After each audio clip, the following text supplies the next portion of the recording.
تحيا مصر بناسها، تحيا مصر بالقمم الرياضية والطبية والعلمية وعلمائنا الأفاضل وكوادرنا المصرية اللي بتتألق في إفريقيا واللي بتتألق على المستوى العالمي. من هؤلاء نموذج مصري محترم له كل التقدير والاحترام، ومثل مصر في المحافل الدولية، وكان هناك هدية من إفريقيا في الأيام الماضية في ممثلة في شخص سيادته، وتقديرا لدور مصر القيادي والريادي والذي سيظل ما بقيت الحياة. معنا عبر الهاتف سيادة المستشار محمد مصطفى، رئيس الاتحاد المصري للتايكوندو، ونائب رئيس النائب الأول لرئيس اللجنة الأولمبية المصرية، ونائب رئيس الاتحاد العربي، ونائب رئيس اتحاد البحر الأبيض المتوسط، ومؤخرا أضيف لمصر منصب نائب رئيس الاتحاد الإفريقي. أهلا بحضرتك. اهلا وسهلا عبد الحكيم بيه، واهلا وسهلا بمشاهدينك الكرام. ألف مبروك يا فندم. بشكر حضرتك على المقدمه دي، وفعلا هي تحيا مصر. صحيح. مصر هي تستحق ده وازيد من كده كمان. سيادة المستشار، احنا يعني يمكن ان نطلق في المرحله القادمه في ظل وجود نماذج محترمه زي حضرتك في هذه المواقع الدوليه ان يكون هناك ما يسمى بالدبلوماسيه الرياضيه. والله هو فعلا حاليا السياسه الرياضه بتقوم بهذا الدور الملكي في السياسه. وزي ما انا كنت تشرفت قبل كده باستضافتي يعني في مداخله برضو كريمه من حضرتك، واكدت على ان ده نابع من اهتمام القياده السياسيه ممثله في فخامه الرئيس عبد الفتاح السيسي بالرياضه المصريه، وهو اللي ضرب المثل بنفسه اول واحد في ممارسه الرياضه وقال الرياضه امن قومي.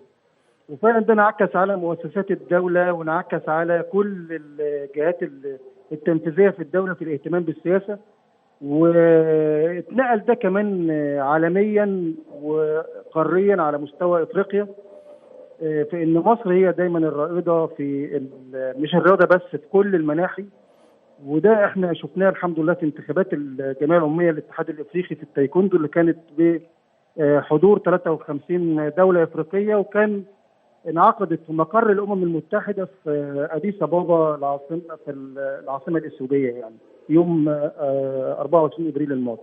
والحمد لله يعني تقديرا من القاره الافريقيه لمصر تم اختيار مصر نائبا لرئيس الاتحاد الافريقي، وكان بحضور وبمداخله كريمه في الفيديو كونفرنس من سياده الوزير الدكتور اشرف صبحي، اللي فعلا هو داعم ومهتم جدا جدا بدعم الكوادر المصريه في الاتحادات الدوليه والقاريه والبحر المتوسط والعربيه. حقيقي يعني الاتحاد الافريقي يعني مؤكد ان هناك احنا مع افريقيا سياده المستشار علاقات طيبه ضاربه بجذورها عبر التاريخ، وعبد الناصر الزعيم الخالد الذكر كان في يوم من الايام يعني قمه الاداء وقمه العطاء مع افريقيا، وعادت مره ثانيه افريقيا من خلال مثل هذه المناصب، وايضا من خلال توجهات القياده السياسيه، لان سياده الرئيس عبد الفتاح السيسي بينظر لافريقيا انها جزء لا يتجزأ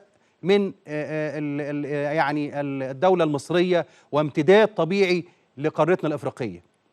انا عاوز اقول لحضرتك ان اثناء وجودي هناك في اديس ابابا في اثيوبيا، انا وجدت يعني اهتمام ملحوظ جدا من وزير الرياضه، وفي اثناء انعقاد الجمعيه العموميه للاتحاد الافريقي في مقر الامم المتحده هناك، واشاد بالسياسه المصريه واشاد بسياسه الرئيس عبد الفتاح السيسي في اداره كل الملفات مع كل الدول الافريقيه للامانه.